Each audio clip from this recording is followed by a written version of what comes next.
et bienvenue sur Féministe Cherche Podcast Cinéma. Aujourd'hui, c'est un hors-série un peu spécial Noël. Ouais. Avec un film de Nancy Meyers qui s'appelle The Holiday et qui est plutôt connu, non ? Je pense que... Je sais pas, vous l'aviez déjà vu avant ça ou pas ? Oui, Ok. 2 fois au moins. Enfin, ça reste une comédie culte de Noël, un peu, je pense. C'est vrai, je suis assez d'accord. Pour moi, il fait partie des incontournables de Noël chaque année, quoi. Également. Voilà. Et je crois qu'on n'est pas les seuls à le penser. Et du coup, on s'est dit que ce serait un film sympa à analyser et tout, et duquel parler pour cet épisode spécial Noël. Ouais.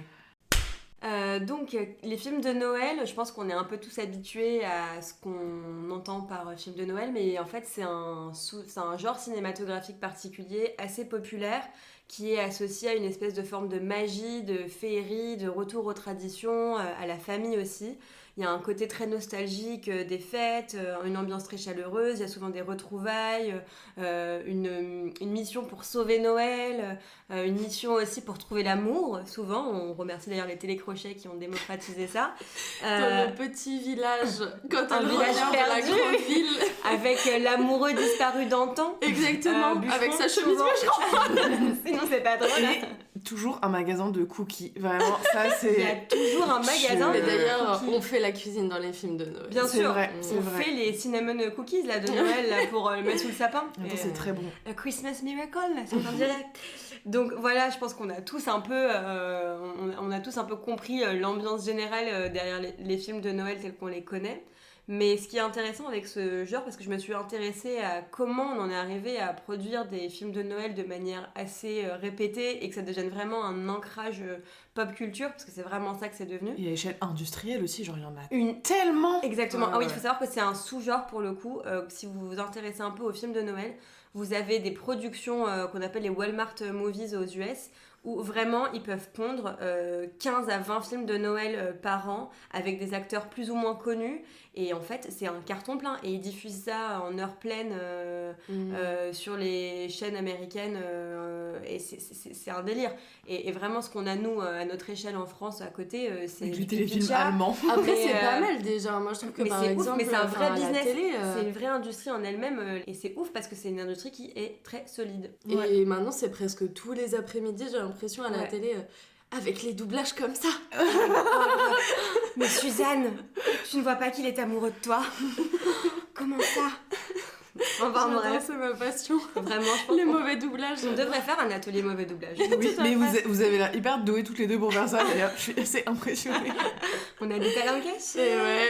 Et donc du coup, voilà, j'ai voulu m'intéresser un peu à l'histoire et les origines de ce genre. Et c'est un genre qui, en fait, remonte à la fin du 19e siècle, où on découvre le premier court-métrage qui s'appelle Santa Claus, réalisé par un homme, George Albert Smith, en 1898, et qui marque l'avènement, en fait, du genre. Et le court-métrage, c'est un court-métrage muet, inspiré du poème The Night Before Christmas, qui pose les bases visuelles du Père Noël et de la magie de Noël au cinéma. Donc à partir de là, il y a eu toute une ère du cinéma muet qui produisait des films de Noël. Donc on a A Christmas Carol, qui est une adaptation du poème de Charles Dickens. Il y a eu The Little Match Girl en 1902 puis en 1914, adapté du conte d'Anderson, qui pour le coup était centré sur la pauvreté et l'espoir pendant les fêtes. Le conte Donc le là, plus on retrouve déprimant de l'histoire des contes, genre il est atroce. Non, ça se bat avec la petite filleuse d'allumettes quand même. Bah c'est ça, c'est ça. c'est la même chose. Bah voilà, Voilà, exactement. Bah, c'est bon, tout le monde est d'accord. Mais un C'est côté même l'enfer. retour au christianisme, genre vraiment aux valeurs centrales de ce que est censé être Noël, genre le rassemblement, la main tendue vers l'autre. Andersen, c'était un énorme genre chrétien un peu allumé quoi, donc ouais. Mais la petite filleuse d'allumettes, c'est horrible. C'est atroce. Quand elle regarde la famille qui mange avec la dinde et qu'elle est en train de mourir de froid dehors et que tout le monde la retrouve morte le matin. Avec ses 3 allumettes. Oh là là, je peux pas, ça me donne envie de pleurer.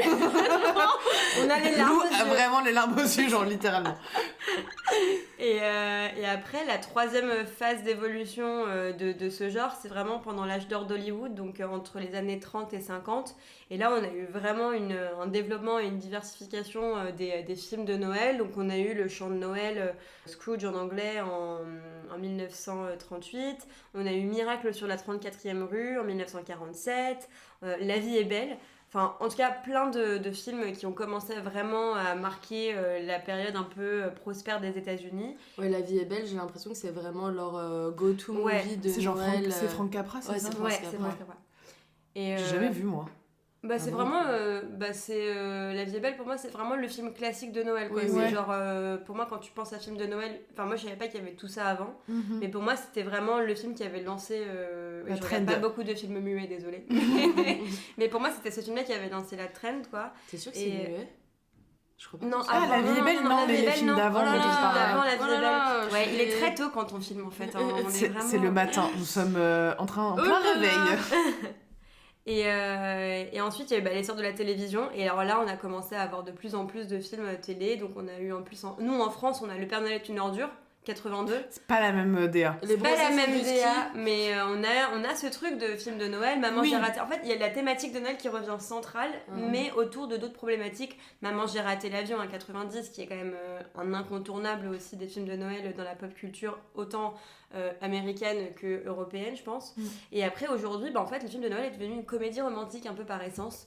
Il y a eu un mélange des genres et aujourd'hui pour moi en tout cas de ce que quand je pense à film de Noël je pense plus nécessairement à un film familial contrairement à ce que le genre peut être ou a commencé à être mais plus à une histoire d'amour un peu cucul à praline avec Jessica qui retrouve Jason dans son patelin perdu quoi. Pardon, on fait pas de... Après, je trouve sinon l'autre vision des films de Noël, c'est dans une c'est pas une licence, mais une saga où t'as plusieurs films et où ils font un film de Noël en particulier.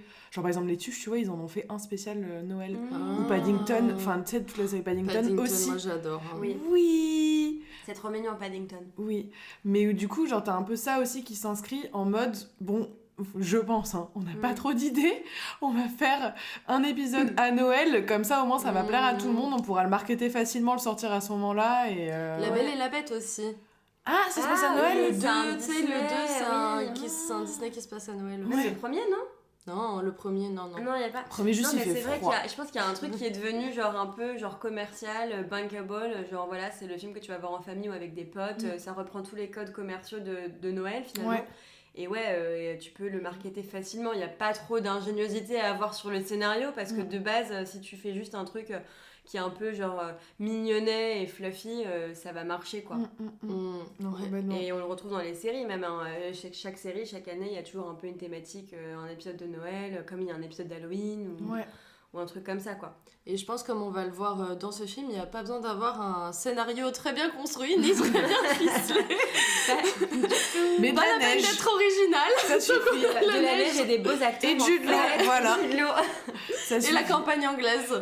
Une cheminée juste, au moins une cheminée, il y a toujours une cheminée. Et un chien. Oui. Un Ah là, chien il n'y a avec pas de chien là. un chien serpillière. un petit Ah truc oui. de Noël rouge. Oui, sur le ah corps. oui, je peux pas. Un petit vêtement. Comme une petite reine. Et du coup, Bon on alors, enchaîne avec Nancy Meyers. Nancy Meyers, c'est qui? Alors, c'est une scénariste, productrice et réalisatrice américaine, du coup, qui a commencé sa carrière en tant que scénariste de films, comme Divorce à Hollywood ou Le Père de la mariée. Voilà, je ne les ai pas vus. Père de la mariée. Pour ma part, oui. Et avant d'enchaîner sur une carrière de réalisatrice que Lou vous décrira. Et du coup, elle est notamment connue pour faire des feel-good movies. Donc, à savoir des films qui sont plutôt légers et qui ont vocation à nous rendre heureuses. Voilà, un peu la définition du genre. Et comme vous le voyez à ma voix, mon amour pour ce genre de film. Et sinon, fun fact sur sa biographie, en fait, le personnage d'Iris dans le film, donc qui est interprété par Kate Winslet, est inspiré de sa vie à elle. Wow. Car elle a eu un Jasper dans sa vie. Wow. Oh là là. Voilà ce que j'ai trouvé en fouillant Par contre- 46 interviews. C'est le fun fact que j'ai trouvé le plus hi-hi-ha-ha de... Voilà. Le plus. Ouais. Et bah, je vais avoir la même énergie pour parler de sa filmographie. Non, elle a un film iconique quand même, c'est À nous quatre. Que Oui. moi j'adore, version années 90, Disney Channel, Lindsay Lohan qui joue deux petites filles qui se retrouvent et qui sont en fait des jumelles. Ça franchement je trouve que c'est un iconique du cinéma d'enfance. Ouais. Et puis même en termes de scénario, il est vachement mieux construit que The Holiday, hein, si on peut... Oui. Après, ça reste un feel good movie. Oui, non, mais... En termes de complexité, la famille qui se retrouve... Non, mais il y a un stéréotypé bourgeois aussi, je pense. Ah oui, bien... Oh bah oui. Oui. Et donc ensuite, elle a fait des films que je n'ai pas vus, à savoir Ce que veulent les femmes et Tout peut arriver. Ah, Ce que veulent les femmes, il est problématique, mais j'avoue, moi je l'ai vu et c'est entertaining, quoi. Ok. Mais c'est pas du tout ok. Ok. En 2006, le film qui nous intéresse, The Holiday, puis en 2009, Pas si simple, et en 2015, Le nouveau stagiaire. Pas de film depuis 2015, et j'ai pas vu de film non plus en production, enfin qui pourrait arriver incessamment sous peu, donc voilà. En termes d'influence, j'ai cherché et j'ai pas trouvé grand-chose. Effectivement, on le verra dans le film, il y a beaucoup de références au vieil Hollywood. Et j'ai trouvé en diguant, en cherchant vraiment très profondément, qu'elle avait demandé à Jude Law de s'inspirer de Cary Grant et des rôles qu'il avait pu avoir pour son personnage. Donc voilà. Hormis cela, pas grand-chose. Juste dire que quand on tape Nancy Meyers, il y a une espèce de viralité autour des intérieurs qu'elle propose dans ses films. Mais oui, moi j'ai voulu taper Nancy Meyers influence et il y avait intérieur qui apparu et j'étais en mode voilà. Pourquoi pas. Et donc en fait, dans tous ses films, apparemment, elle construit des espaces hyper bourgeois et hyper bien décorés et chiadés. Et en fait, il y a tout un pan de groupe de personnes qui veut habiter dans un film de Nancy Meyers. Exactement, en fait. exactement. Wow. Et donc tout un pan de la décoration d'intérieur inspiré de Nancy Meyers. Vraiment, c'est terrible. À quel point est-ce que ça montre que son cinéma n'est pas très profond quand même. À défaut d'influencer d'autres réalisatrices, elle influence pas les décoratrices d'intérieur. Voilà. Alors, le résumé, ça commence avec... Je sais plus laquelle des deux, ça commence avec Amanda parce que justement, ça m'a marqué la première scène où c'est une scène de baiser dans un film. Oui. Et du coup, j'étais en mode, le méta. Et donc du coup, ça commence avec Amanda qui est Cameron Diaz et un peu une caricature d'une américaine successful, je dirais. De LA. De Los Angeles, tout à fait. Donc très un peu genre blonde, carrée, hyper énergique, genre un truc beaucoup vraiment trop. très... Ouais, beaucoup du coup, beaucoup dans l'expression quoi. Très très mince aussi, enfin ça sent en fait qu'elle a... Elle a du soin, une culture du du soin bien-être. et aussi une angoisse, hein. Et une angoisse, c'est ça, genre vraiment une angoisse de rentrer dans des codes très précis et tout, donc à savoir une belle maison, un beau mec et un bon travail quoi. Donc du coup ça commence avec elle, on voit très vite que sa relation avec son mec ça va pas trop parce que la première scène où on les voit ensemble, ils s'engueulent parce qu'il l'a trompée, pas très bon signe. Elle est hyper triste. Cut sur Iris, une anglaise jouée par Kate Winslet, qui a l'air d'être une personne, genre, plutôt qui devrait être dans, je sais pas, un peu confiante et tout dans sa vie, genre journaliste au Télégraphe, qui habite à Londres, qui a sa petite maison trop mimi, et qui, en fait, est amoureuse d'un vieux mec qui s'appelle Jasper. Mais qui est trop moche, pardon. Est-ce qu'on peut le dire qu'il est vraiment moche? Et moi, j'étais en mode, c'est pas réaliste. C'est pas réaliste. Bah, si, après. Mais si, pour le coup. Ouais, mais oui. Je trouve que pour le coup, ça m'étonne pas. Pas beau. Mais il a une tête de lutin en fait. Il a une tête de maléfique méchant. en fait. Mais oui, il a une tête de méchant dans un film. Oui, mais bon, après, je pense que Les goûts et les couleurs. ça se joue déjà de 1, et puis ça se joue un peu au-delà aussi de pourquoi est-ce qu'elle l'apprécie, quoi. Enfin, un syndrome de l'infirmière, Iris, quand même. Oui, Iris, pas confiance mais en elle. le gars est un tocard, plus il est chum, il a pas grand-chose pour lui, j'étais vraiment en mode... Oui, enfin, après, c'est pas nouveau... Genre les femmes qui n'ont pas trop confiance en elles qui flashent sur des tocards. Hein, on en a parlé dans le coup de foudre à Bollywood, mais je suis désolée, mais elle flash sur un mec qui a le charisme d'un haricot blanc. C'est vrai. Je le redis, s'il vous plaît. C'est vrai. On a voulu nous faire croire que c'était réel. C'est vrai. Je suis d'accord. Du coup, voilà. Donc, Iris et Amanda sont toutes les deux désespérées en amour. Et ça va être une des parties aussi de parler des réseaux sociaux dans les années 2000. Parce que franchement, juste, elles se révèlent toutes leurs informations personnelles en 3 secondes, sans photo, sans rien. Bon, d'accord, pourquoi pas. Il n'y avait pas le RGPD à l'époque. Ah ouais, vraiment, c'était pas ça. Et en gros, donc, Amanda ouvre un site d'échange de logements. Oui. Aussi avec un réflexe de où est-ce qu'il parle anglais pour pas être trop dépaysé non plus parce qu'il faut pas déconner. Donc elle cherche une maison en Angleterre, elle trouve celle d'Iris. Iris reçoit le message et elle se dit sur un coup de tête, viens on échange nos maisons. Donc Iris va aux États-Unis et Amanda va en Angleterre et après là la comédie commence et en fait on suit leurs histoires en parallèle où Amanda, donc Cameron Diaz, tombe sur Jude Law, le frère d'Iris et où Jude Law étant Jude Law dans les années 2000 elle tombe sous son charme et de l'autre côté il y a Iris qui développe une amitié arc Mimi d'ailleurs je trouve. Oui, c'est ce qui sauve le film. C'est un peu ce qui sauve le film. Ça, ouais.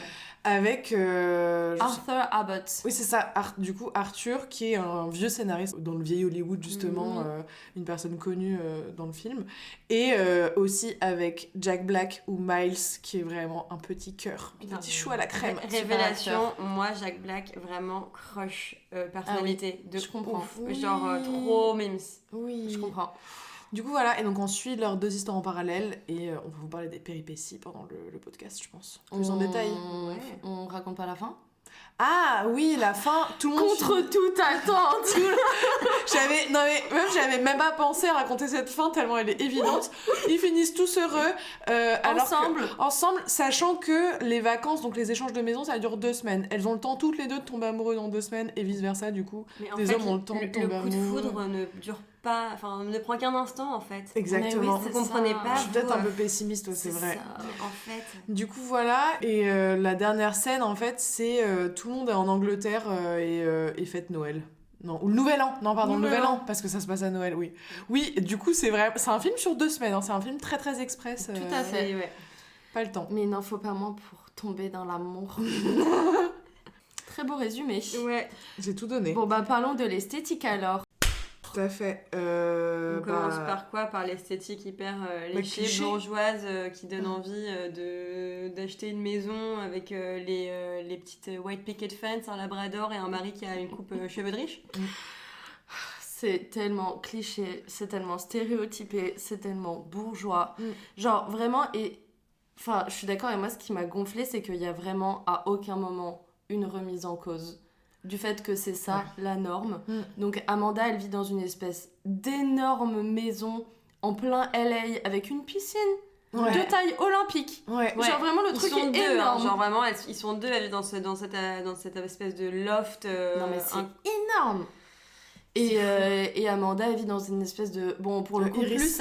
Iris, elle vit dans une maison plus à taille européenne quand même, mais une maison super mignonne. Son frère qui est veuf a une espèce d'énorme grande demeure bourgeoise avec le grand jardin anglaise. Non mais vraiment, c'est exagéré. Il n'y a rien qui va. Mais aussi, moi c'était en termes de vie hyper fantasmée, le fait que Iris, donc journaliste au Télégraphe, qui j'imagine doit avoir des locaux en plein centre de Londres, vit dans le trou paumé du trou du cul de l'Angleterre.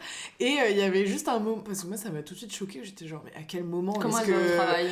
Et où il y a même un pas moment... réalisé ça tellement c'était effectivement. Il y a un moment où elle casse d'ailleurs, oui j'habite à 40 minutes de Londres. Et je suis genre bien sûr ma belle. Ça ressemble vachement à ça. On y croit tous et toutes, oui. Moi j'ai écrit globalement très cliché, même pour un film de Noël, et j'aimerais bien revenir sur certaines scènes où vraiment j'ai pété mon crâne, vraiment.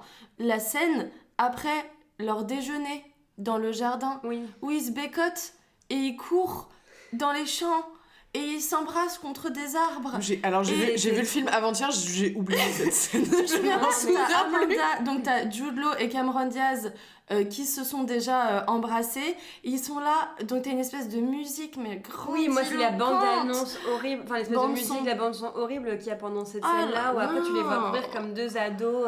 Enfin, il n'y a rien qui va. Et tu sais, elle fait ce truc où genre, il se retourne et elle se met à courir, et genre il est là en mode elle l'attrape. Oui, et il lui court après, et après tu vois, il joue un peu à cache-cache. Donc ça, vraiment ma hantise quand Amanda court pour retrouver Jude Law à la fin. Donc globalement, on n'aime pas quand Cameron pas. Diaz court vers Jude Law ou part de... Enfin, on n'aime pas. Moi, cette scène, je trouve que toute la scène, à partir du moment où elle rentre dans le taxi et qu'elle joue en mode la crise d'angoisse, du mal-être, c'est très gênant. On voit d'ailleurs le taxi driver qui la voit un peu en mode qui est cette belle gosse dans mon taxi. Mais non, c'est le même mec qu'elle allait. Ah bon? C'est pour ça, genre juste il est content qu'elle ait... Elle l'ait rappelé? Bah non, qu'elle ait passé des bonnes vacances. Hyper pragmatique. Hyper premier degré. J'ai une cliente régulière. Je suis ravie à présent. Je rappelle que je suis malade, ok? Nouvel arc du film. Non mais du coup elle est là, elle feint la crise d'angoisse en mode c'est quoi ce que je ressens, c'est mon cœur brisé. Après elle se met à pleurer. Alors attendez, il faut qu'on parle de l'esthétique de la scène de pleurs. Il y a un arc narratif où en fait Cameron Diaz n'a pas pleuré depuis le divorce de ses parents quand elle avait 15 ans. Et vraiment il y a des fois où elle est en mode il faut que je pleure et elle n'arrive pas à pleurer. Et elle le joue très mal, évidemment. Elle le joue super mal. Et donc, du coup, au moment où elle est dans le taxi, où elle quitte Jude Law, et donc elle se met à pleurer. Après 1 semaine et demie de relation, elle se rend compte qu'elle est cœur brisé et qu'elle prend la mauvaise décision. Donc, elle essaie de mimer une crise de panique très mal jouée. Et ensuite, il y a un gros plan sur son visage où il y a un VFX de Maboule, ou en tout cas, il y a une colorimétrie qui marche pas, où ses yeux bleus sont de lueur... T'as l'impression qu'ils luisent, ils sont bleu fluo. Et pour moi, elle a l'air d'une alien en fait. Et du coup, t'es pas en train de croire. Enfin, moi, franchement, j'ai pas du tout accroché avec le fait qu'elle pleure déjà de base son jeu, on en reparlera. Mais en plus, la colorimétrie, je me suis dit, mais personne au VFX, à la post-prod, s'est dit, on s'est chié sur la couleur. Ça rend pas bien. Et après, elle se met à sortir, à courir dans la neige. Enfin, elle demande au taxi de faire. Voilà, et ça c'est réussi.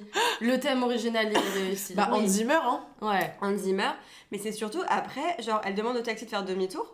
Le taxi va pas assez vite, il neige dans une rue piétonne, enfin une espèce d'allée piétonne dans la forêt. Elle est en talon. Elle est en fucking talon aiguille et elle court dans la neige et on veut nous faire croire que genre c'est réaliste. Enfin, après peut-être qu'on est trop premier degré, je sais pas. Non. Après l'esthétique de Cameron Diaz en talon, j'ai l'impression mais que c'est peut-être un peu très américain le côté genre soit full jogging, sweatshirt, genre hyper comfy et tout, soit en bombe. Oui. Et où elle est un peu dans ce truc-là. Oui. Mais d'ailleurs, ça, je voulais en reparler aussi, mais genre, même quand elles sont comfy, Cameron Diaz en gueule de bois. La go, elle est parfaitement maquillée. Oui. Elle est hyper bien coiffée. Oui. Elle est là en train de mimer qu'elle a mal à la tête. Mais à quelle heure on y croit? Enfin, genre, en fait, le problème, c'est que ce film est pas réaliste. Et je trouve que c'est vraiment, par exemple, à l'encontre de Bridget Jones, où moi je disais, j'aime aussi ce personnage parce que elle est un peu plus atteignable. En fait, là, tu vois Cameron Diaz, tu te dis, mais justement, ça n'a aucun sens, en fait. Mais j'ai lu aussi une interview de Nancy Meyer où, en gros, elle disait que, parce qu'il y a une scène où, quand Cameron Diaz arrive en Angleterre, elle est genre, je me retrouve moi-même, j'achète plein de trucs au supermarché, je me fais une super soirée toute seule et tout, donc trop cool. Et il y a un moment où elle danse seule sur de la musique de manière un peu ridicule, entre guillemets, et où, apparemment, la première fois qu'elle a fait la scène, Nancy Meyer lui a dit, il faut que tu sois plus genre ridicule et parce que la manière dont tu danses là juste c'est top modèle quoi, tu vois. Je voulais aborder aussi sur le côté de vie fantasmée, d'amour fantasmé aussi et de méta-cinéma dans ce film, parce que en fait c'est un film où tous les personnages travaillent de près ou de loin dans le cinéma, ou sinon ont des métiers qui peuvent s'apparenter à un truc de cinéma, donc savoir l'écriture aussi, et de écrire sa propre histoire, etc. Genre Kate Winslet, elle est journaliste, Jude Law, il est éditeur, Cameron Diaz, elle est monteuse de bande-annonce en fait de films, et donc du coup et Jack Black, il est compositeur de musique de film. Ouais, donc du coup il y a un peu un côté où en fait à eux tous ils peuvent créer une histoire aussi. Je trouvais ça intéressant comme assez révélateur en fait du fait que c'était des personnes qui s'imaginent beaucoup l'amour aussi, je trouve. Et où du coup c'est ça, Cameron Diaz, il y a pas mal un gimmick. tout au long du film où elle est tellement obsédée par son taf parce que c'est dit au tout début qu'elle a pas pris de vacances depuis genre 5 ans ou un délire comme ça. Americans. Ce qui, pour nous autres Françaises, nous paraît une aberration. Inconcevable. Tu l'as dit en mode française. Français. Je vous ai entendu. Où en gros, pendant le film, elle s'imagine 2 ou 3 fois, je sais plus, mais que sa vie est une bande-annonce. Amanda Woods is proud to present her life. She had it all. Yes. The job, the house, the guy. This holiday season, find out what Amanda doesn't have. Ça, c'est très réussi. Oui, ça, c'est très réussi. moi, je trouve. Mais il y a des petits... Moi, je trouve que c'est ça ce que je voulais dire sur l'esthétique aussi, c'est que pour moi, il y a des idées qui sont chouettes, mais le problème, c'est comme elles sont répétées, du coup, ça fait que elles sont plus très fraîches, plus très originales, et ça en perd de son charme, quoi. Genre, par exemple, il y a le coup des bandes annonces, où comme c'est répété plusieurs fois, du coup, je trouve que c'est un peu trop appuyé. Et il y a aussi le moi, fait... j'ai trouvé ça chouette. Ah ouais? En fait, Ouais. ouais. En fait, toute la partie méta-cinéma, elle m'a bien prise. Moi aussi, Que ce soit ça, le côté les bandes annonces qui se répètent, ou Jack Black qui fait les Ah oui, les musiques musiques. de film. Ça, j'ai adoré pour Moi le coup. aussi, j'ai aussi, adoré. ouais. Bon, en vrai, Jack Black, il Oui, sauve le film. globalement, Mais en tout cas, j'ai bien aimé aussi ce côté-là. Mais oui, en fait, moi, c'était plus aussi... Il y a aussi, du coup, quand Kate Winslet / Iris dort chez Amanda, donc à Los Angeles, en fait, les stores sont automatisés. Et donc, du coup, à chaque fois, ça crée un écran noir, genre comme au cinéma et tout. Mais le problème, c'est qu'elle le fait souvent. Et où, du coup, ça fait que t'es un peu en mode... Bon, t'as trouvé une bonne transition, t'es pas obligé de la Oui, mettre 4 fois. mais en fait, elle surexploite, mais en fait, elle arrive pas à renouveler ça de manière C'est intéressante. Moi, les bandes annonces, j'ai kiffé. Mm. Et en même temps, je vois ce que tu veux dire. Et Jude, il y a un moment, ça marche plus. Et je pense que ce qui manque, c'est le mordant. Genre la dernière bande annonce où quand t'as la voix off qui dit elle a enfin trouvé l'amour, patati patata. Vas-y, fais un truc drôle, fais une blague smart, fais quelque chose un peu witty et tout. Et en fait, elle le fait pas. C'est juste que elle fait vraiment. J'ai eu une bonne idée, et en fait elle les sort un peu jusqu'à la fin, et c'est ça qui fait que la 4e fois où tu l'entends, t'es un peu là genre c'est good, hein, mais en fait alors que si elle était arrivée avec un truc un peu plus péchu et tout, peut-être que ça aurait bien rythme. En fait c'est ça qui manque dans le film, dans tout le film, c'est je trouve que le rythme est pourri, et les bandes annonces, moi, elles donnaient une vraie cadence, un vrai rythme, et la dernière ou la 3e ou la 4e fois, elle manque tellement de pêche que t'es en mode ça fait l'effet d'un soufflet, quoi. T'es en mode genre en fait c'est la fin du film, et super, quoi, merci. Ça te laisse pas une image mémorable en fait à la fin, alors que la dernière impression d'un film, souvent t'es en mode genre là c'était en mode ok, voilà. Comment elle montre le sentiment amoureux à l'écran, moi je n'en pouvais plus. Des gros plans là de face sur des têtes avec des cœurs dans les yeux. Je sais pas ce qu'elle a demandé à ses actrices, mais c'est particulièrement vrai chez Jude Law et Kate Winslet, où vraiment t'as des énormes plans où ils regardent la personne aimée vraiment avec des cœurs dans les yeux, mais j'en avais trop marre. Genre, j'étais en mode c'est nul. Genre arrête d'être aussi explicite. Genre c'est mauvais. Moi c'est juste, après je vais beaucoup parler de fantasme, parce que j'ai pas non plus d'autres axes d'analyse hyper poussés, mais je trouve que ça rejoint aussi la trajectoire des deux personnages principales, donc Amanda et Iris. Elles veulent partir de chez elles et tout pour genre s'éloigner des hommes pourris dans leur vie. Elles partent 2 semaines, et ça leur arrive quand même de trouver les hommes de leur vie, entre grosses guillemets, parce que bon, est-ce que ce concept existe ? Je ne pense pas, mais où c'est ce qui nous est vendu. Évidemment, quand tu tombes sur la chose que tu fantasmes le plus au monde, tu deviens guimauve, quoi. Ça te ronge le cerveau. Bon, oui, c'est ça, en termes d'évolution, est-ce que c'est très intéressant ? Moi, c'est aussi le fait que tout l'arc avec Cameron Diaz et Jude Law, genre, ils passent juste leur vie à se choper. Il n'y a aucune évolution du personnage. Amanda, il y a littéralement aucune évolution du personnage. Si l'évolution, c'est de dire elle n'arrivait pas à pleurer, et désormais elle est réconciliée avec ses démons, et elle arrive à pleurer, c'est nul. Mais même leur discussion, quand ils ont un date au resto là, avant de se pécho dans l'espèce de jardin forêt là, genre elle lui pose des questions sur lui, comment il est devenu éditeur, machin et tout, et lui, la première question je sais pas comment décrire ça, c'est trop bizarre comme ambiance. Il y a un moment, il lui pose une question, et tout de suite il part dans les traumas du père, du divorce des parents, et je suis en mode genre c'est tellement superficiel pour pour essayer de montrer qu'il y a une espèce de profondeur et de connexion à leur relation. Et je pense que c'est ce qui manque vachement, et le contraste il est là entre la relation qu'a Graham et avec Amanda et à l'inverse Miles et Iris. C'est que d'un autre côté, on a une relation qui se développe amicale, ils partagent des centres d'intérêt, ils se font rire, ils ont des vraies conversations, et il y a une vraie profondeur, une vraie complexité, donc de la nuance dans les émotions, et les arcs narratifs sont hyper intéressants sur comment les personnages évoluent entre eux et leurs émotions dans la relation. J'irais pas jusqu'à hyper intéressant. C'est mieux. Hyper intéressant. On se parle d'un film de Noël, hein, les enfants, hein, donc oui, hyper intéressant à sa modeste échelle, hein. Mais dans l'autre sens, c'est vraiment nul à chier, quoi. C'est vraiment, ils sont juste beaux.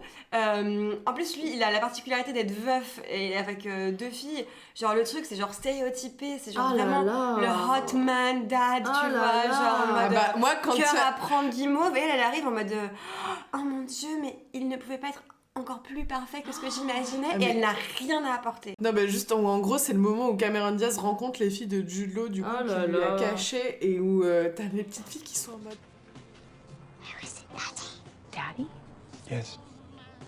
I am Daddy. Et je suis genre, tu peux arrêter de la draguer devant tes filles. Mais c'est surtout avec cette vanne-là, alors que t'as littéralement ces petites filles qui l'appellent comme... Ah vraiment, moi, faut arrêter de s'appeler maman et papa. Genre, vraiment, stop. Unpopular opinion, stop calling your crushes daddy, et stop calling your crushes mommy, en fait. Stop, on arrête.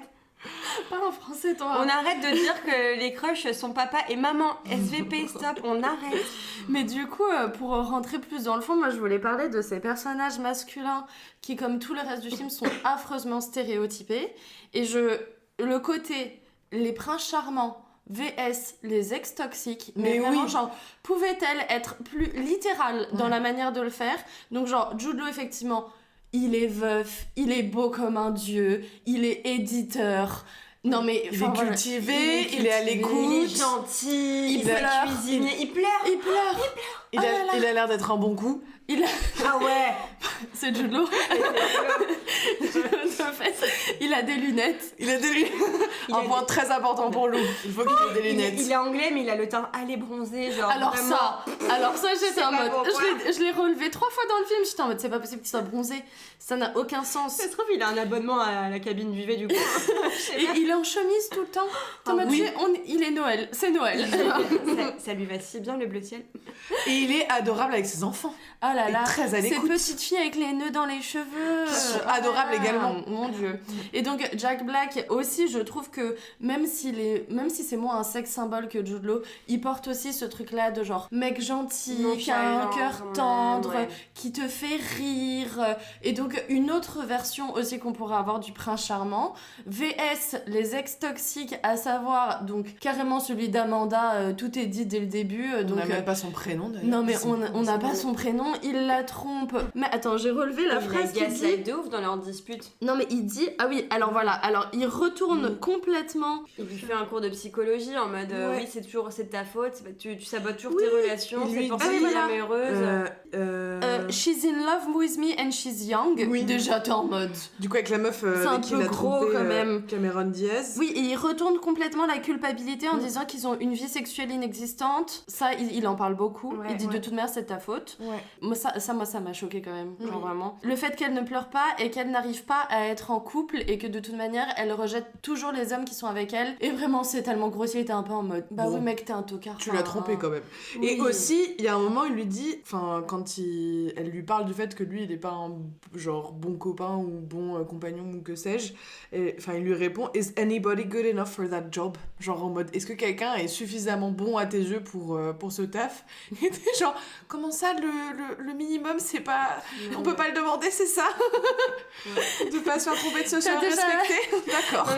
T'as déjà de la chance que je vaille bien de toi, en gros, c'est ça que ça veut dire. J'adore toujours l'arche qui consiste à faire dire que si les hommes ont trompé, c'est la faute de leur conjointe. Genre vraiment, c'est ma passion dans la vie, de voir à quel point on peut écrire des répliques autour de ça, quoi. Oui, justement, non mais là c'est pour critiquer, mais je trouve qu'on arrive toujours à trouver des scènes qui sont vraiment à tirer par les cheveux. Mais en fait, ce qui est triste avec ces scènes-là, c'est que souvent, en plus, elles sont très réalistes, malheureusement.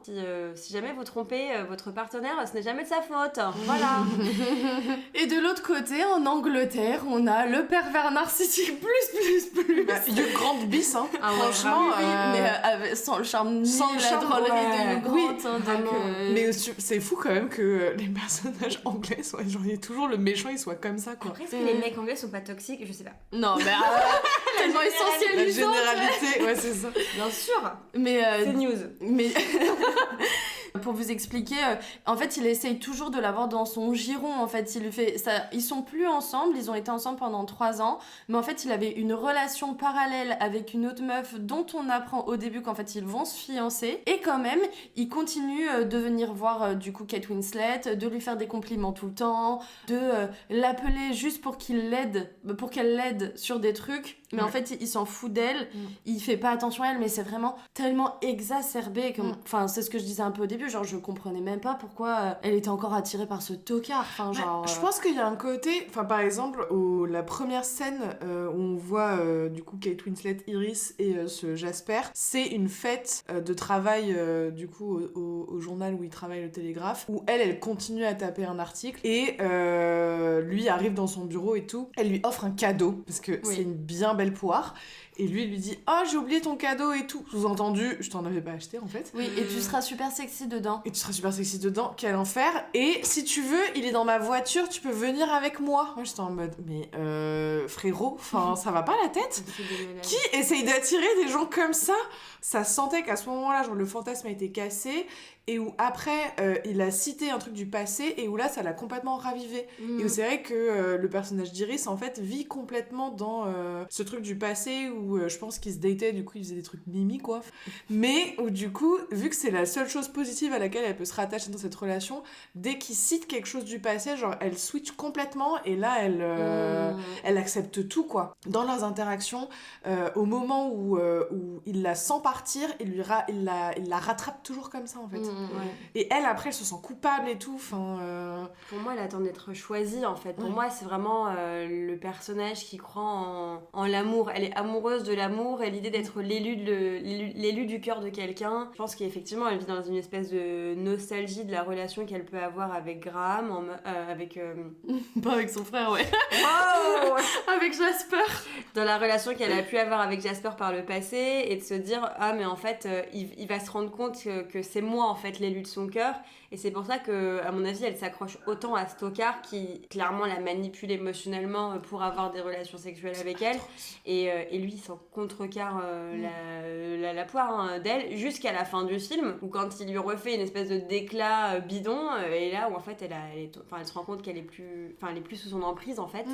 Et l'emprise de la relation fantasmée qu'elle avait avec lui et qu'elle espère réavoir un jour. Et là où elle, un peu bancalement, mais où elle lui dit en gros c'est fini. Et elle arrive à passer enfin à autre chose pour elle-même, mais parce qu'elle est retombée amoureuse de quelqu'un d'autre. Oui. Elle ne se choisit pas, elle choisit un autre homme en fait. Oui. Un peu comme Bridget. Oui, et donc l'arc narratif de Kate Winslet est quand même beaucoup plus intéressant que celui de Cameron Diaz, où il y a quand même, mine de rien, une question quand même de la réaffirmation de soi et de la capacité à sortir de l'emprise, et où en plus Kate Winslet étant une bien meilleure actrice que Cameron Diaz. Yes. Je n'en suis pas très étonnée du coup qu'elle arrive à mieux faire un personnage qui galère en amour et qui va réussir à sortir de ce schéma-là quoi. Et qui est un peu drôle aussi. Moi il y a une scène où, notamment au début que j'ai trouvé hyper drôle où en gros quand elle rentre du coup de cette fameuse soirée au journal où elle apprend que Jasper après lui avoir proposé de l'emmener dans sa voiture se marie.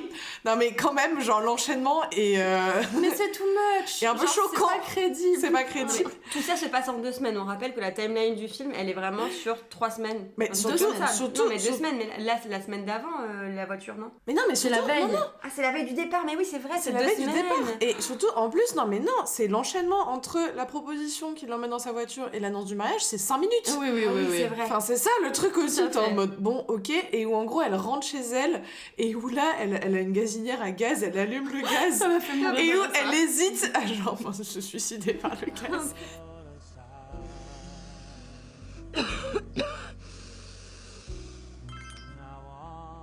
What am I doing?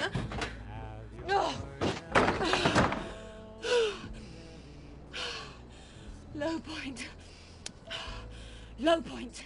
Oui. Ça, moi, franchement, un film comme ça, où il y avait beaucoup plus de choses comme ça, mais j'aurais adoré. Hein. Bah, en fait, le truc, c'est que pour moi, c'est toujours ce truc de la comédie américaine versus la Oui, comédie anglaise. Ouais. Où en fait, bah, les personnages anglais, ils ont une espèce de rapport à eux qui est beaucoup plus drôle et beaucoup plus, pas cynique, mais vous voyez ce que je veux dire, sarcastique.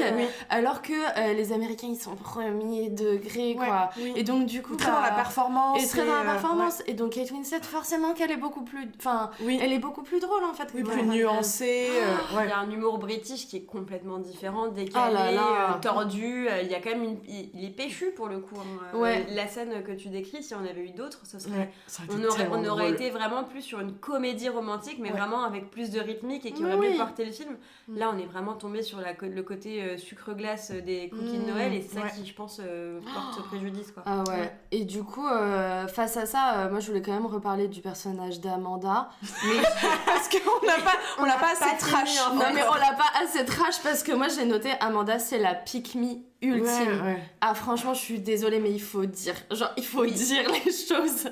En gros, une pick-me, c'est une fille qui fait tout pour se différencier des autres filles pour être choisie par un garçon. Oui, mais après, c'est pas très girl comme... Ah ouais, mais meuf. Comme concept. Comment ça, c'est pas girls girl? Si elle veut faire ça, qu'elle le fasse, tu vois. Genre, mais moi, ça m'a sorti de mes... Le grain de sable.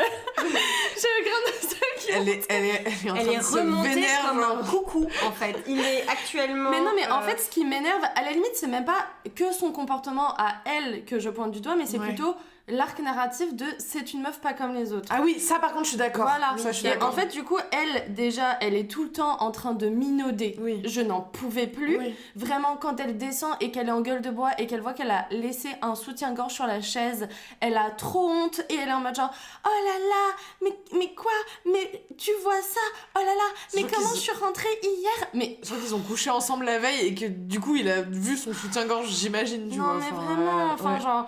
Et donc, elle arrête pas d'essayer de se différencier. Et donc, lui, il rentre complètement dans cette veine-là. Et donc, un moment, donc, la première fois qu'ils se rencontrent, il lui dit « You have the most interesting girl award ». Donc, tu as le prix de la fille la plus intéressante que j'ai rencontrée. Alors que vraiment... Mais ça, moi, ça, j'ai trouvé ça très peu réaliste. Genre le fait que lui, il tombe éperdument amoureux d'elle. Parce que c'est un personnage qui est tellement caricatural que du coup, tu te dis, mais quelle est la spécificité qu'il voit Ou genre, il dit, je ne sais jamais à quoi m'attendre avec toi. Vous êtes allé dans un bar, vous vous êtes bourré la gueule, genre...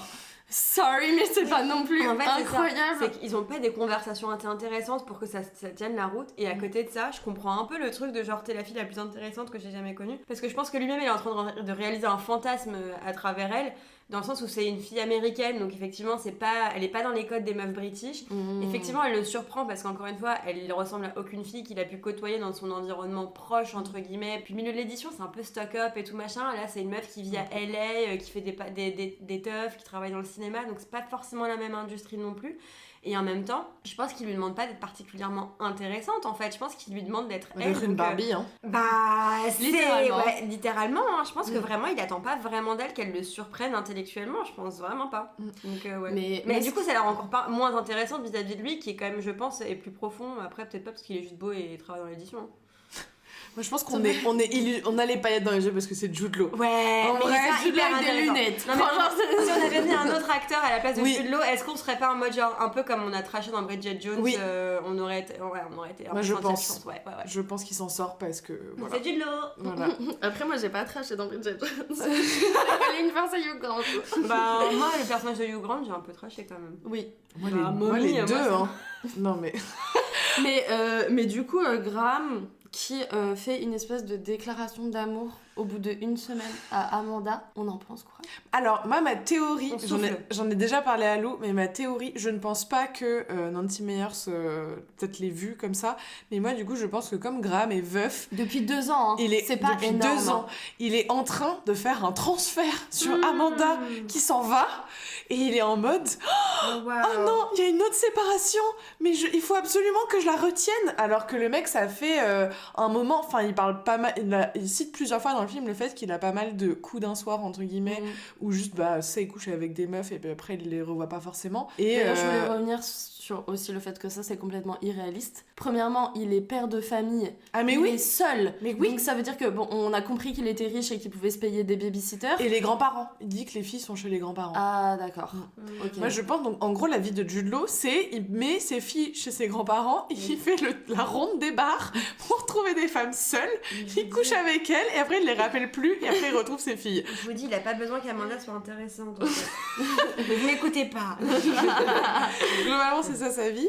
Mais ouais, moi je pense qu'en fait il y a une espèce de truc qui s'enclenche en lui parce que en gros, donc sa situation c'est quand même père célibataire de 2 petites filles qui ont perdu leur mère et lui qui a perdu une femme qu'il aimait du coup très profondément j'imagine, de manière assez traumatique jeune. Et du coup là, tu sais pas pourquoi, en 5 jours, il tombe amoureux d'Amanda, il lui propose une relation à distance aussi. Et aussi pour moi le fait c'est que quand il lui dit mais moi je suis un mec compliqué, oh là là, j'ai tendance à blesser les meufs sans le vouloir. I know you're leaving and absolutely not interested in getting involved, but just so you know, things in my life are a little bit complicated, and even if you were staying, I can promise you wouldn't for 1 minute. Really don't have to do this. Look, I'm sort of a mess in this area myself, and anyway, I mean, honestly, we hardly know each other. Well, I wouldn't exactly say that, but I just want to assure you, you're better off. Okay. Et où je pense que ça c'est aussi un truc qui l'a activé de fou quoi. Globalement, relation basée sur l'ego, je leur donne 1 an et demi. Voilà. Oui, je pense que c'est pas une relation qui s'inscrit dans le long terme quoi. Et il y a un autre truc que j'ai détesté, c'est genre vraiment encore une fois dans cette idée de la pseudo-dénonciation. Comme Amanda, c'est genre une dirigeante d'entreprise, elle est là en mode genre mais ça fait extrêmement peur à tous les hommes que je rencontre et je suis en mode ça aussi j'ai oublié. Non mais c'est pendant ce fameux déjeuner. Mais il lui a pas dit qu'elle l'intimidait Oui. ou un truc comme ça. Après, oui. Genre, en fait, moi, ce qui m'a trigger dans le film, en le regardant, c'est que je me suis dit, Nancy Meyer ne comprend pas. Est-ce que je me suis posé la question de si elle était déjà tombée amoureuse et de quel type de profil elle est tombée amoureuse? Parce que la manière dont elle dépeint les relations, c'est tellement nul. Je me dis, soit elle a eu des relations nulles, soit elle est jamais tombée amoureuse, vraiment. Non, il y a quand même, du coup, on peut rebondir sur le deuxième arc narratif qui sauve un peu l'affaire quand même. Oui, on peut rebondir dessus. Mais il faut garder en tête qu'il est intéressant parce que l'autre arc narratif est pas ouf. Donc en fait, on est sur un plan level, depuis le début. On est sur un level 1 qu'on du coup on note 10 sur 10 alors que juste en face on a un -2 quoi. Oui, non mais moi je note pas 10 sur 10. Non mais voilà, on vient mais le personnage en fait moi j'ai beaucoup plus aimé alors quand même moi il y a un truc qui m'a intéressée, c'est qu'elles partent en vacances à l'autre bout de la planète et elles vont rien visiter. Non. Elles sortent pas de chez elles. Oui. Elles restent dans leur quartier et elles sont juste dans l'attente des hommes qui vont leur passer des coups de fil. Donc ça, j'ai trouvé ça un peu choquant. Mais Kate Winslet a compris qu'il n'y avait peut-être pas que l'amour romantique dans la vie. Et donc, comme on l'a dit au début, elle développe cette relation avec Arthur, donc le vieux scénariste d'Hollywood, qu'elle va faire remonter sur scène pour un prix. Et donc, ils vont vraiment développer une relation d'amitié qui est quand même hyper touchante et qui apporte un peu de légèreté à ce film. Et un peu de nouveauté aussi. Et un peu de nouveauté et de rappeler quand même qu'il n'y a pas que l'amour romantique qui existe dans la vie, quoi. Et aussi, moi, c'est le truc, c'est genre le personnage d'Iris, un truc qui m'a grave choqué, c'est qu'au bout de 3 jours, elle connaît la vie de tout le monde. Mais après, ça va aussi un peu avec son syndrome de l'infirmière où elle peut pas s'empêcher de s'occuper des autres. Et où pour moi, il y avait vraiment un truc de... Elle a transporté ça dans ses vacances, où globalement, elle a plus de Jasper pour s'occuper de lui et tout, et voir elle coupe. Du coup, elle prend un peu Arthur et Miles aussi, dans une certaine mesure, parce que en fait, Miles, donc Jack Black, il est en relation avec une actrice... Mia, je crois que c'est ça, qui en fait, au final, le trompe, et où du coup, il se rend compte que, oh là là, il choisit toujours les mauvaises personnes, alors qu'il y a Kate Winslet qui l'écoute avec des grands yeux comme ça, à 5 cm de sa tête. Genre, mec, regarde à côté de toi, vraiment. Et où du coup, il y a un truc vraiment de pas pouvoir s'empêcher de s'occuper de la vie des autres pour combler un petit vide en soi. Et ça, je trouve que c'est pas du tout résolu parce que justement, étant donné qu'elle part à l'autre bout du monde et que en 3 jours, elle rencontre un vieux de qui elle peut s'occuper et un autre mec de qui elle peut tomber amoureuse, bah, en 3 jours, t'as pas le temps de te ressourcer, quoi. Enfin, d'accord. Elles ne se font pas passer en priorité. Enfin, je pense qu'elles se font passer en priorité dans la vie des mecs avec lesquels elles peuvent entamer des relations, mais elle s'est jamais recentrée sur le soi. C'est d'ailleurs une critique moi que j'avais du film, c'était que soi-disant elle était censée prendre des vacances pour se recentrer sur elle-même, et in fine pas du tout. Leur point d'attention principal c'est leur rapport aux hommes de leur vie. Iris va rencontrer Arthur, elle va nouer cette relation avec ce vieil homme. Ses amis, ils vont faire un dîner de Hanouka ensemble, où on va avoir un vrai moment de convivialité, d'échange qui transcende les âges, où on va avoir un rapport de complexité, on s'entend, c'est-à-dire que Arthur va remarquer que potentiellement Iris a un petit crush inavoué sur Miles et que potentiellement il serait un bon match, donc il y a un moment où il va challenger Miles qui lui à l'époque sort avec une actrice un Mia, peu du coup, B-list, Mia. voilà. Mila, Je sais plus. Mais en C'est gros, Mia. Maggie. On a qui sort avec une actrice, à côté de la plaque. une B-list actrice qui s'appelle Maggie, qui est pas connue, et un des amis d'Arthur va lui dire mais d'ailleurs où est-ce qu'elle est, si elle n'est pas là avec toi, et là il va dire bah en fait elle est en tournage machin et tout. On s'aperçoit en fait quelques scènes plus tard dans l'avancée du film que Maggie n'était pas venue, mais en fait en lui disant qu'elle avait un tournage, mais elle mentait puisqu'elle était à Santa Monica alors qu'elle prétendait être à Santa Fe. Bref, et en fait, on a juste un moment très chaleureux, et c'est ça qui fait une grosse différence, moi je trouve, avec l'histoire de Iris de Amanda et Graham, c'est que on les voit que quasiment tous les deux, où la seule scène un peu conviviale qu'on a, c'est quand Amanda rencontre les deux petites filles, et on a une espèce de projection de est-ce que Amanda serait une bonne mère, et en fait on n'a pas la réponse à cette question, ou bien on l'a très vite, mais voilà quoi. Et de l'autre côté, on a une scène vraiment chaleureuse, où on y croit en fait, c'est un dîner, c'est des vraies amitiés, il y a l'air d'avoir des vraies discussions, un vrai échange et tout. Et à la fin de ce dîner, t'as Miles qui fait un premier bisou sur la joue à Iris pour la remercier. Et la deuxième, il a un peu bourré, et donc il revient pour refaire un goodbye, donc il lui refait un petit bisou sur la joue, et là il s'attarde un peu longtemps et il s'en excuse. Et après on a une scène un peu genre pas trop, il parle pas trop, mais tu sens qu'il y a une mignonnerie qui s'installe un peu plus. Il y a une tempête dehors, donc lui il sort pour regagner sa voiture, et il dit ouais mais en fait il y a trop de vent, et elle lui dit essaye de ne pas t'envoler. Et le mec, enfin si vous voyez la stature de Jack Black, voilà quoi, il est quand même bien ancré dans le sol. mais on sent qu'il y a quand même une construction progressive, et que l'univers autour d'eux fait en sorte, enfin il y a vraiment genre on veut qu'ils soient en couple quoi. Et juste complicité, ouais. Oui, et juste un tout petit point, mais aussi Miles, enfin par rapport au syndrome de l'infirmière, je trouve que Miles, à minima, il s'occupe un peu de Iris. Oui, il lui fait à manger, ils vont louer des films ensemble, il la fait rire. Okay, driving Miss Daisy, Hans. Very unexpected. Do you remember how great it was? Roodle-dee-doo, scroodle-dee-doo, roodle-dee-doo, sassy. Love it. Is this a bad game? Il lui compose une chanson. C'est trop j'ai craqué il s'intéresse vraiment à sa ce qu'elle aime, personnalité, à ses goûts. Et donc quand même on relate, enfin on s'attache beaucoup plus à cette relation-là qu'à l'autre. C'est juste une relation de sexe. C'est un plan cul. Vraiment, moi j'ai l'impression de voir un plan cul. Genre, truc, Mais surtout pour revenir sur la rencontre entre Amanda et les filles de Graham, moi il y a un truc où j'étais en mode mais ces enfants ont, j'imagine, 3 et 5 ans, et elles sont genre bien sûr belle-mère, rentre dans cette maison, tu es merveilleuse, alors qu'elles ont perdu leur mère genre il y a 2 ans. Je suis genre mais à quelle heure est-ce que t'as des enfants qui vont aussi bien l'accueillir et être en mode hihi haha, tu bois du chocolat chaud avec nous. Mais c'est tellement bourgeois. Ouais. Genre vraiment tout le film, il est tellement bourgeois en fait, genre que ce soit les personnages, que ce soit la vision de la vie familiale et romantique avec ces petites filles avec des nœuds dans les cheveux. Évidemment, elles sont pas devant la télé, elles sont là en train de rigoler avec leur papa à faire des chocolats chauds et des marshmallows, et elles ont genre une énorme tente. La cabane est trop stylée. Évidemment je vais trop avoir ça chez moi. Évidemment, elles ont 5 ans, mais elles connaissent les 3 mousquetaires. Oui. Et c'est tellement énervant.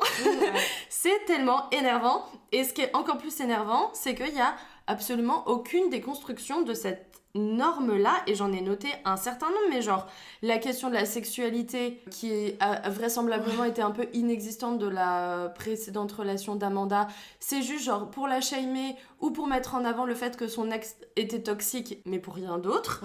Là, une forme de jalousie entre femmes qui est pas perceptible entre les deux personnages principaux, mais par exemple, je sais pas si vous vous souvenez de la scène quand Iris elle monte dans l'avion et il y a une espèce de beau mec qui s'assoit à côté d'elle, et donc elle est contente, Et donc derrière il y a une autre meuf, en fait on se rend compte qu'il est en couple et il y a une autre meuf qui arrive et qui lui fait un peu un petit signe de tête en mode il est déjà pris ma grande. Ouais. Et j'étais vraiment en mode c'est nul. C'est gratuit. C'est nul. C'est vraiment Vraiment gratuit. c'est juste genre jalousie entre femmes. Et quoi. l'enchaînement, on a à l'inverse les deux vieilles dames Oui. qui sont genre, Parce que c'est nul d'avoir des vieilles dames à côté de soi et en fait. qui sont en mode trop mimi mais qui veulent juste Trop s'installer mimi. à côté d'elle et genre là on est en mode tu sens la déception de se dire oh, non mais en fait moi je vais finir vieille fille. En fait tu sens qu'elle a voulu créer des ponts de réflexion un peu genre des raccourcis, t'es là genre non on va prendre un autre virage, mais oui c'était facile et c'était grossier en fait. Ouais, et vraiment ce truc de le couple en fait apparaît comme la condition du bonheur. Ouais. Enfin, c'est vraiment ça, enfin, c'est un peu ce qu'on dit depuis le début, mais c'est genre leurs arches narratives ne sont construites que pour les amener vers l'amour qui contribuera, on le voit dans cette espèce de scène finale où tout le monde rigole, où ils sont trop contents d'être ensemble, ne conduira qu'à l'accomplissement par le couple en fait. Mais ça pour moi c'est encore, enfin je suis hyper d'accord avec toi et je trouve que c'est trop dommage, mais je me dis est-ce que c'est pas symptomatique justement d'espèce de rom-com de Noël où on veut une happy ending, un couple beau, successful, tu vois, qui représente les valeurs traditionnelles canoniques entre guillemets, et je me demande si est-ce qu'on pourrait arriver un jour à faire un film de Noël romantique qui ne s'inscrit pas avec une fin comme ça. Bah moi je trouve qu'il y avait une vraie occasion qui était de développer la relation que Iris et Amanda entretiennent. Oui. En fait, genre, le fait que ce soit elles deux qui se rencontrent au début, tu aurais pu te dire, peut-être que au-delà de leur arc amoureux, elles vont développer une vraie relation amicale. Quand même, elles échangent leur maison. Enfin, c'était l'occasion de découvrir l'autre à travers... C'est hyper intime, c'était l'occasion de découvrir l'autre à travers sa propre maison. Enfin, moi, je trouve qu'il y a vraiment quelque chose à échanger. Elles ont des trajectoires qui sont hyper parallèles. Elles développent le fait qu'elles sont toutes les deux en rupture amoureuse et qu'elles essayent d'évoluer au-delà de ça. Et en fait, il n'y a aucun moment où ça leur permet de construire une intimité entre elles. Et quand elles s'appellent, c'est uniquement pour parler de garçons. Bah, c'est vrai que c'est trop dommage, surtout qu'il y a une réplique où elles se disent très clairement, enfin c'est Iris qui dit à Amanda, toi tu vis dans un film, moi dans un roman, donc on sent qu'il y a quand même deux univers. Elle me dit, j'ai pas relevé. Bah, j'ai relevé très peu de choses et, dans ce film, vraiment. Et Amanda, mais en fait Amanda quand elle découvre pareil la maison de Graham, elle lui dit c'est si différent de chez moi, mais effectivement il y a un côté où elles sont dans l'intimité la plus profonde l'une de l'autre, et le seul truc où qu'elles partagent entre guillemets c'est Amanda qui couche avec le frère d'Iris, donc elle partage ça entre guillemets, et où elle dit qu'elle a une belle robe dans sa penderie, voilà c'est ça, et qu'elle a une garde-robe où elle va lui emprunter genre bonnet machin et tout, et une robe à un moment pour une occasion, mais ça s'arrête là, alors qu'au début on a un peu ce truc où elles sont censées genre vraiment profiter du fait que elles vont découvrir l'univers opposé, et même Iris, pour le coup, elle ne profite pas vraiment de la maison de rêve de Amanda, alors qu'au début, elle arrive en mode j'ai toujours rêvé d'aller à Los Angeles, baraque de ouf avec piscine comme on disait.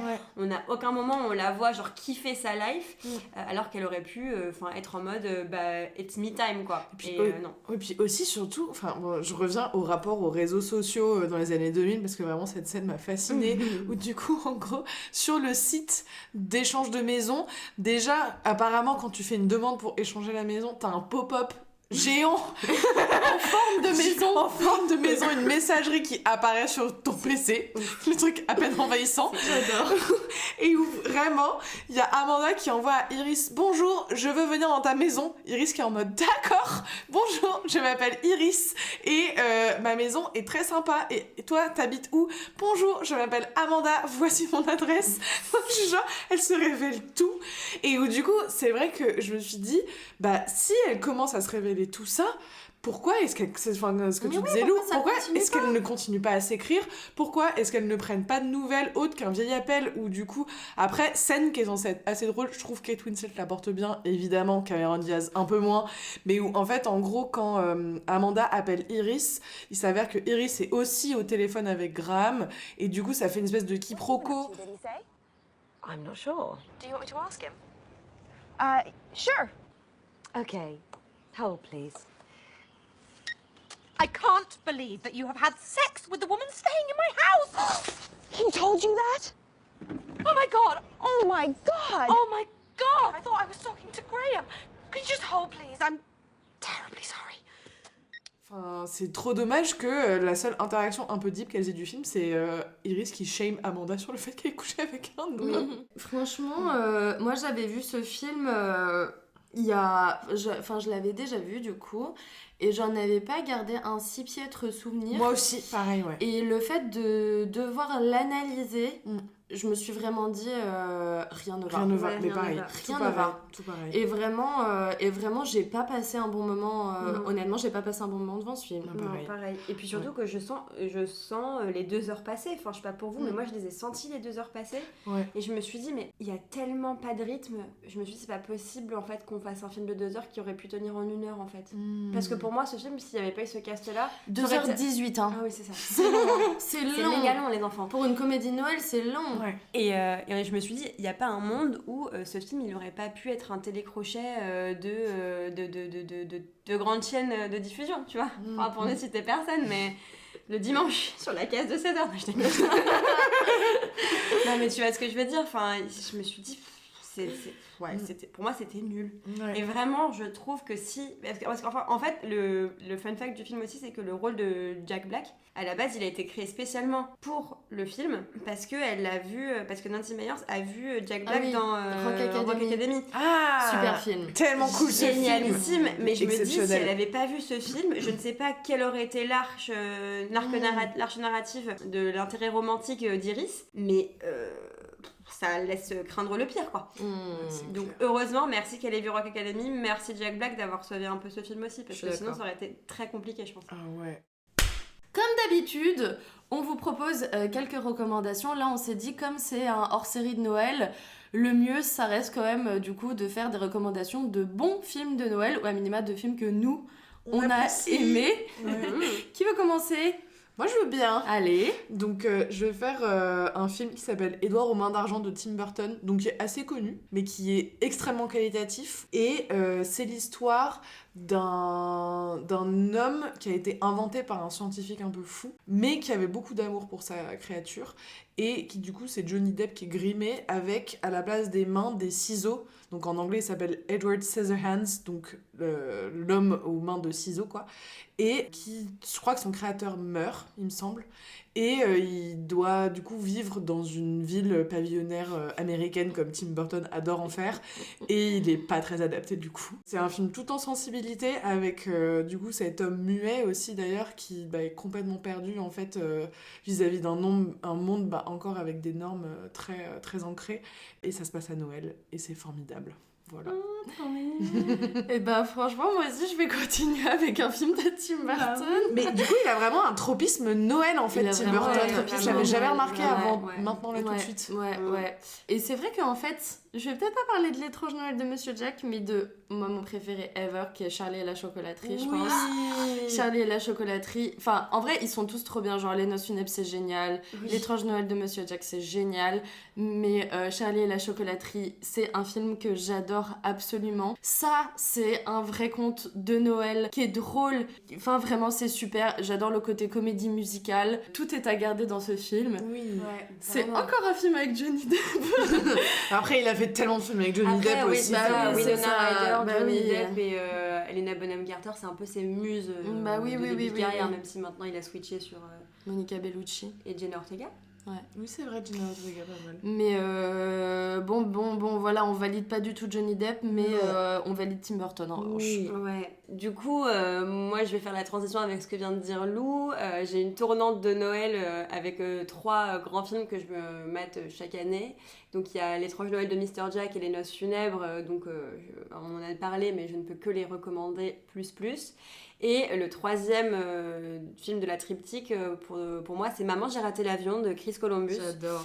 Film iconique qui a révélé, je pense, Kevin McAllister au monde, interprété par Macaulay Culkin, et qui restera cet enfant, je pense, gravé dans nos mémoires à jamais, avec les scènes mythiques du film, que ce soit la scène de l'araignée, que ce soit la scène des voleurs, la scène de la forteresse, enfin la maison forteresse qui doit être protégée par les méchants vilains, le vieux personnage, le voisin qui fait peur, slash mange-mort, mais qui en fait est un vrai gentil. Enfin, tout est à garder, encore une fois aussi dans Tout ce à film. fait. Je suis d'accord avec ce que tu disais tout à l'heure. Les deux bandits. Les deux bandits, la scène de quand lui il est tout seul à la maison, qui commence à kiffer et qui se met l'eau de Cologne et qui le brûle là.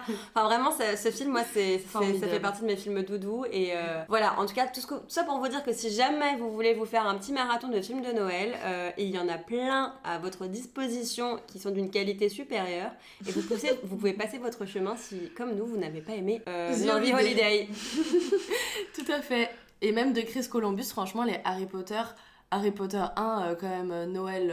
Mais oui, un peu grandiose. Noël aussi, enfin, vraiment, ouais. moi, j'avais envie d'être à Poudlard à Noël. Enfin, ces grands sapins et les échecs sorciers, vraiment. Est-ce que tu as longtemps attendu ta lettre? Oui. Oh, J'attends toujours. Bichette. Je suis à Serre d'Aigle. Oui. Ça va arriver. T'inquiète. Oui.